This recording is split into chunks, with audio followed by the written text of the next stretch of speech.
The virtual CISO moment is brought to you by vCISO Services, a leading provider of quality and experienced virtual chief information security officers for small and mid-sized businesses. Check them out at vcisoservices.com. Hi, I'm Greg Schaefer, and welcome to the virtual CISO moment. We have Robin Wilde joining us today. She is a CISSP, has the CRISC, the PMP, and a whole bunch of other certifications that would take like too long to go through. And she is also currently the Director of Business Solutions at TeamHealth, and she has quite a long and interesting career path. Robin, thank you so much for joining us today. My pleasure. So you do have one of the more eclectic paths, it seems like, with regards to IT, information security, cybersecurity, project management. So why don't we just start from the beginning about what got you interested in IT and how your career progressed from there? Well, my journey in IT, I think, was very circuitous as well. I work with a lot of folks that have computer science degrees, and I always say I'm going to let the smart people talk because that is not how I started. My background actually was in stage management in the theater back in the day. And stage management and project management have a lot in common, as you can imagine. So I segued from stage management to project management back in the early 2000s because I did not want to travel. So I'd like to have a life. I got into project management at that time and was very fortunate at that time to get on with TeamHealth in their early days, very early days. And I also had a background in teaching as well, because I had been told by my family, be practical, get a teaching degree, because that theater thing it's not going to pay the bills, right? So I had a teaching background, and they needed somebody who could do technical training and project management. It was very early days for TeamHealth. I was one of the first 100 IT people that they had. So we kind of wore a lot of different hats, and that kind of got us through things. So that's what got me into project management and IT. Very quickly got me deep in the weeds with a product that they were developing at the time, and it's still 20 years later working. So love that product. That product's name's TeamWorks, and TeamWorks was in-house developed end-to-end application from recruiting to payroll of our physicians. So I got a lot of broad experience with it. And one of the things that got me into cyber was they asked me to develop the permissions matrix for the system. And that's what got me started in identity and access management. And that has been my focus. I have to say, it's been my strength. I've worked in some other areas, obviously. And as when I left TeamHealth and went to Scripps Networks back in 2008, got deep into infrastructure. So that got me into network security, as well as SecOps work. Got involved with CyberArk and a lot of other things that they were doing at the time. We implemented Okta a few years later. And then as cyber really became more of a outside of just infrastructure discipline, Scripps had the foresight to develop a department. And I was one of the first 3 members of that department in developing the program that would become the cybersecurity program. We adopted the CSF cybersecurity framework in 2014. We were one of the first small to mid-sized companies to do that. I remember going to the CSF conference with our CTO at the time, Mark Hale, who has since retired. And I looked around the room. There were about 300 of us there at the University of South Florida in this conference room. And I'd say the median age was probably 55. And there were, and I counted 5 women. Oh my. Matter of fact, it was kind of a joke because Mark was hilariously funny. I had to tell him this when I had gone and parked the rental car, and the guys had jumped out, our CISO at the time, and or the person who was the director of security, he wasn't a CISO then, And Mark jumped out of the car and went and checked in. And I came up afterwards and they said, "Are you with the press?" Because they just assumed I was, because I was a female, right? What in the Ah, world am I doing here? So I still tell that story all the time, that women in cyber obviously are still a minority, but we are gaining ground very quickly in this area. And there are a lot of some unique things that women bring to the table in cyber. And I've tried to champion that in my role, as well as in East Tennessee, our East Tennessee chapter of ISC Squared as well. I'm the treasurer for it. so with regards to women in cyber, what would be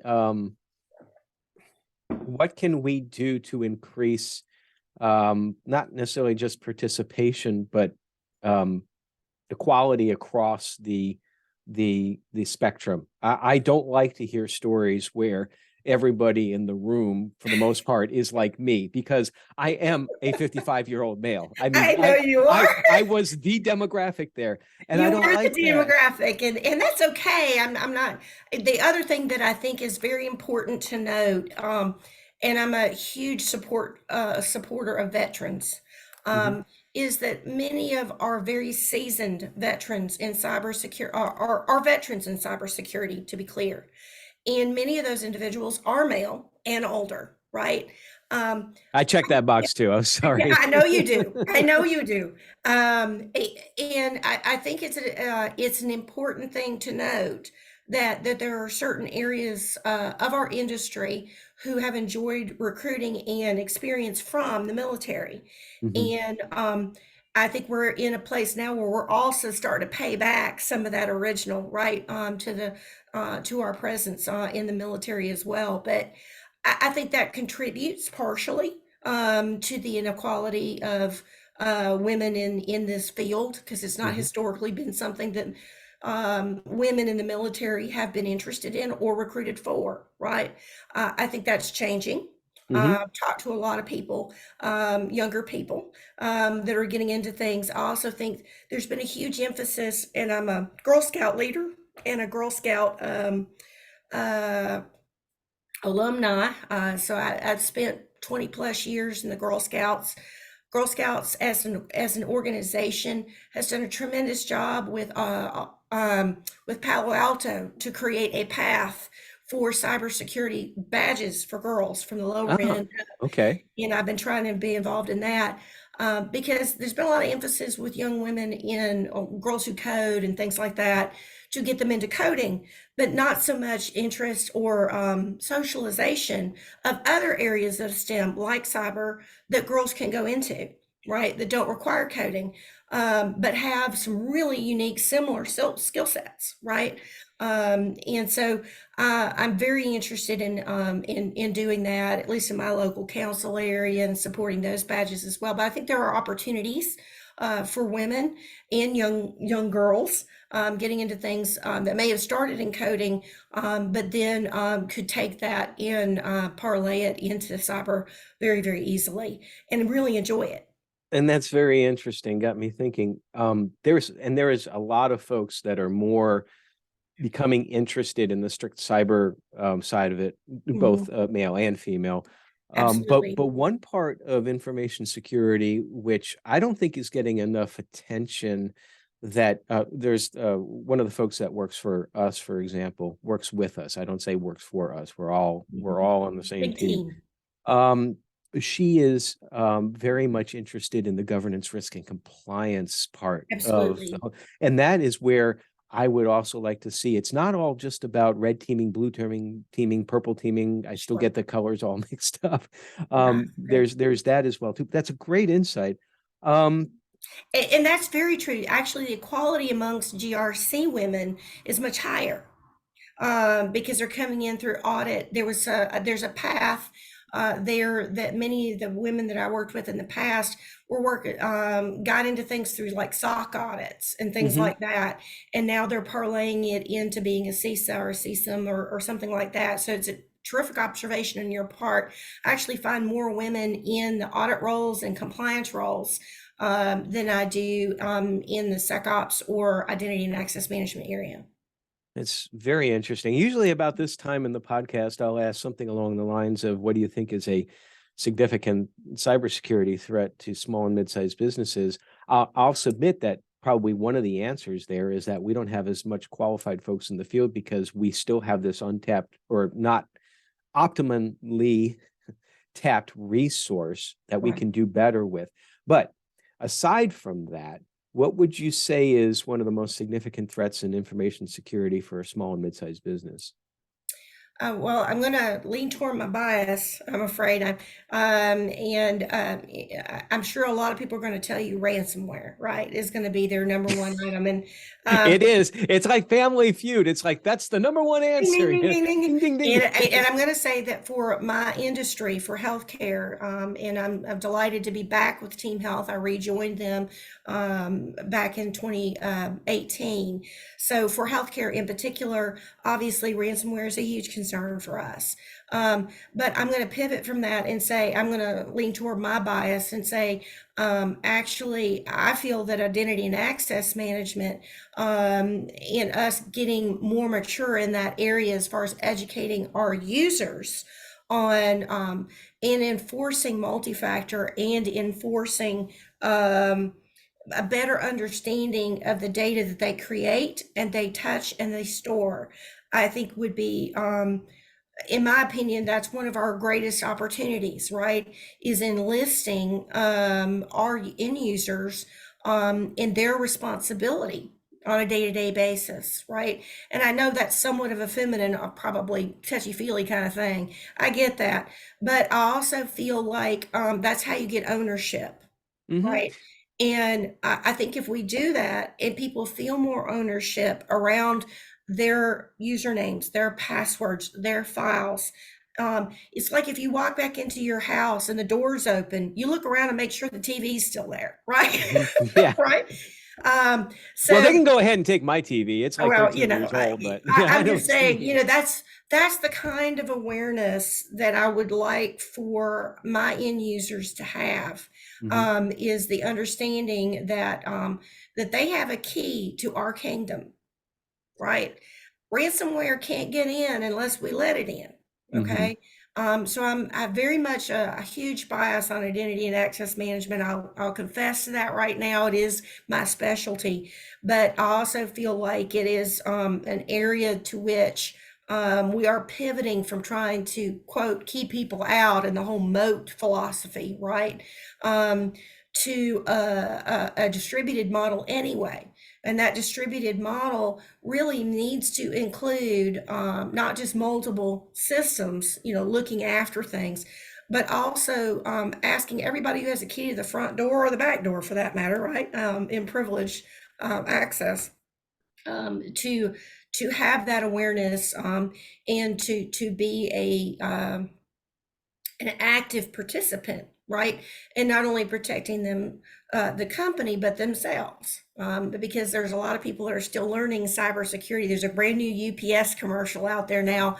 You've probably seen it, where they say, would you like for me to send this on an unsecured text? Oh, with the bird, right? Yeah. With the bird, yeah, with The the funny thing is that you said a UPS commercial, and I'm like, I did not catch that was for UPS. yeah. But I'm like, I don't even know what it was for, but I just remember the bird. Right, right. You remember the bird. So I think there's some clever ways that we all, from whatever industry we're in, and I applaud UPS for that. But again, I'm a bias on identity and Yeah. access management, right? About educating people what is and is not secure, right?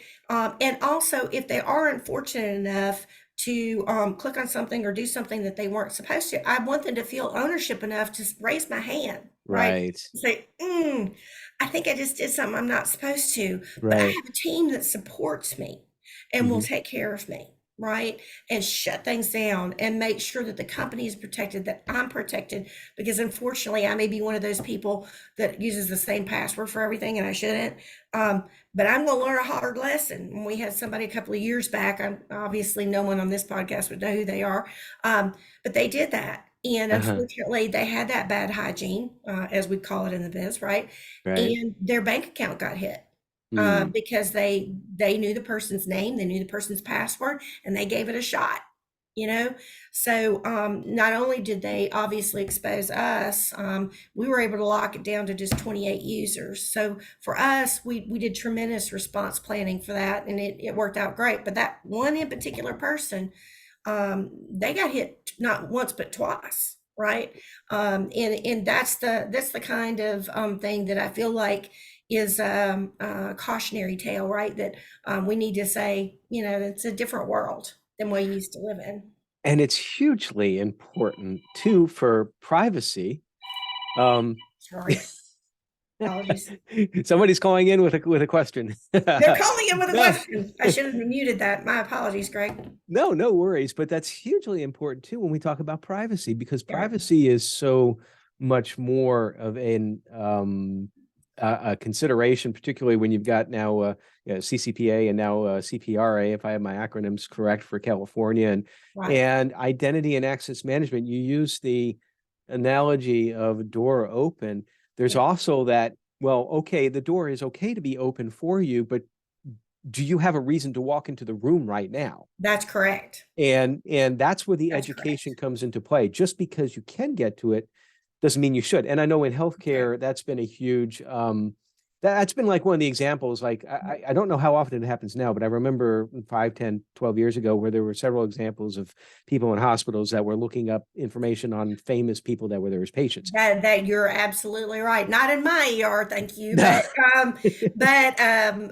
yes, you're absolutely right. And privilege sprawl is probably the nicest word for it, right? Or escalated privilege. Back in the day when there was so much trust internally with people, they certainly got more access to things than was due and necessary, right? And I think in the last several years, as cyber has become more and more of an issue, obviously, the idea of tailoring privileges to roles and Mhm. role-based access control in particular, although that is somewhat of a brass ring for a lot of people, I get that. But for us, it is critically important for us to lock down things within not only a particular location, but also within a particular job duty role, right? Because somebody's working the front desk has zero reason to look at a chart, Right. for example. So, and that's more of a clinic type of setting, which we do have at TeamHealth. But you're correct. The idea of, and that's one of the challenges, I think, as you start going through businesses that have multiple lines of service, which we are one of those businesses. And 4 years ago, we embarked on a big RBAC project internally to limit access. We were more interested internally. It's kind of interesting. Every business is different, but we were more interested internally that other business units couldn't look at other businesses' stuff, right? Originally, right? We didn't want somebody going over and say, how much is Spectrum making this month? Yeah. Or, who are their more productive doctors? Can we steal them? So that's what we were more interested in than the other way around, obviously. So there's been a pivot, and a good one, I think, in the last 5 years, especially, not only in healthcare but other businesses, I'm sure, to do a relook on how we do identity and access management. Access reviews have become obviously big now, over not just for audit reasons every year or every 6 months, which are required for SOX and SOC 2 now, obviously, but even on the whole, right? We're sending managerial reviews now Mhm. annually, along with the annual review. Makes sense, And right? Annual review. I'm going to review your performance. I'm going to review your access. We're going to make sure everything is copacetic. and user access reviews, you brought that up, Mhm. are so important. I know it's some small and mid-sized businesses, they almost don't don't get, at least this is the impression I get sometimes when we first start working with clients, the rationale behind it. It's like, well, IT's taking care of that, they're on top of it. It's Yeah. Yeah. but no, we're not saying that IT is doing something necessarily wrong. There could be a breakdown in the process. What if HR didn't say that there was a change, either a person terminates or a person That's takes a correct. different role? They And take a so it's different job, and then all of a sudden you have stacked privileges. Right. And by the way, I love the phrase, I'm going to steal this, privilege sprawl. I've Yeah. never heard that before, and I will pay you royalties for it every time I use That's it. that's been my personal name for it, right? I mean, back in the day we talked about server sprawl, right? Well, this is not Right. that much different than server sprawl. It's just privilege sprawl. That's No, all. and actually, in the project management world, that would be like scope creep, in a way. It's You could say exactly you what have it privileged scope. is. Hello, scope creep. So no, I love that. Well, yeah, everything in cyber and IT can be very stressful, and I think Yeah. it's so important. Everybody who listens to this podcast know I preach this, that it's so important to be able to disconnect and do something just away from it. What's one of the things you do to unplug from the stresses of the cyber world? Well, I mentioned earlier that Girl Scouts is a great way for me to unplug a couple of times a month for sure, and get outdoors and just do something completely different, obviously, Hmm. with my girls. So I enjoy that. But I have to say that my consistent hobby over the years has been gaming. So I'm an Ah, active gamer, I'm in Dungeons and Dragons specifically. And I've been playing with some of my friends since high school. oh So my. that's my outlet. So you've been doing this for 5 years then, right? That's right, 5 whole years, right?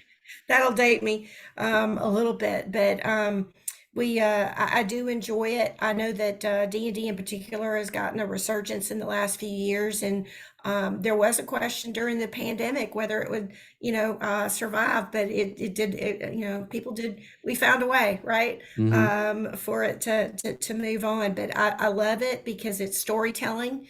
Um, it's not predictable. It's based on chance, a lot of it. And if you have a good group of people that you gamed with, which I'm very fortunate to have done, obviously, but I've played in multiple groups now, including people I work with, which is fabulously fun Hmm. to work with somebody in a different capacity, right? Is so much fun. So I do enjoy that a couple of times a month as well. And my daughter, who is 18, is graduating here early, so she's been keeping me busy. She always keeps me busy, and it's I've been married 30 years to the same guy, Oh, again, high congratulations. school sweetheart. So, and he plays with us, obviously, in Dungeons and Dragons. So, that's our date night as well. So it works out great. That's awesome. While you were doing that, talking about that, I was thinking about my answer. A lot of times I'll say, well, I run or this or that, something physical. But I had the epiphany as I was doing this, that doing this podcast is one of the ways that I separate, because I love hearing everybody's different stories. I Sure. mentioned before we started recording that I'm actually, because of the holidays and all that, Yeah. and a couple of other topics today, recording four back to Right. back to back to back, which is like, Yeah. but I found that I love it. And I think that that's the important thing, that if you have something that you love, that you can just totally disconnect from cyber, that's hugely important to get I think that it's balance. really important. I've always been a huge reader my whole life, and obviously I was in theater in my young life, my younger life, I should say. Um, um, so I love storytelling, and I love being a part of creating a story. And I know that some people look at D&D as very nerdy and all that, but it has a very creative side to it. Sure. Yeah. And I truly enjoy that, and I also enjoy the friendships that I've made over the years being a part of the game. So I think it's all of the above, um, but it's been a major role in my life as far as a hobby for since I was 14. So I think that's probably the immediate thing that comes to mind, other than Girl Scouts and getting outdoors and enjoying the outdoors, because I think the cyber people are, we're in the dark, and um, We're very heads down a lot of the time. We're very focused people. I love who I work with cyber-wise. Still very much in touch with everybody that was on my original team at Scripps Networks. And Hmm. we've all gone different places now because Scripps has been bought not once but twice now. They're owned by Warner Brothers now. And so we've all kind of moved on in different directions, but we keep in touch. And I think those relationships that you make, both on the job and obviously with personal things, are part of what informs your worldview and your judgment to some Hmm. extent, right? And I think judgment and solid judgment of people is really important in cyber in what we do. Um, Absolutely.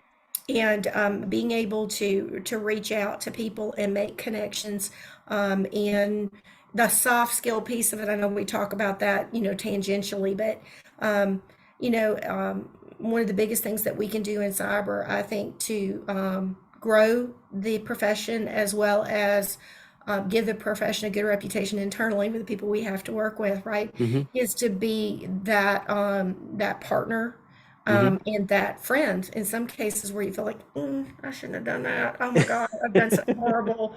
The whole thing's going to come down. Right. Right. Because media's done a terrific job of villainizing, Yeah. things. And I'm not opposed to the villainization of people who do bad things, obviously, but at the same time, I don't want a user to feel that they're a villain. They're not a villain. I Right. want them to be able to come to me. They're just somebody who made a mistake. That's it. So we only got about a minute or so left. Very quickly, future plans? Future plans. I fully intend to stay with Team Health. Yay. Yay! For those who are watching, I'm not going anywhere. Um, but I fully intend to stay with Team Health. They've been wonderful to me. One of the things that's really exciting for me in my new position as IT director, my previous position, I was the lead in identity and access management in our information security department. I kind of alluded to the fact that we had a huge project with RBAC and doing automation of onboarding and offboarding, and I really enjoyed that project. But what excited me about this position was starting up a new Azure government cloud Hmm. for our military side of the business and CMMC compliance. Yay, compliance. Yeah, we talk about Right. CMMC a lot too. So Right. So that's what attracted me to this particular position. I know some people are saying she's ID director of business solutions. What does that mean? Um, what, but what the position really is building out that government cloud, and that gotcha. really excited me to do that and to be a part of getting certified as CMMC. I'm also working with the clinics, Okay. which is Internet of Things in healthcare. Super excited about getting involved in that. Set up my first X-ray machine last week. Um, Excellent. Excellent. doing Well, that, and then I also am working with Daniel Yeager, or DNY as we call it, and DNY is in a full transformation process, so that's going to be a big one. okay. Well, very good. We have run out of time.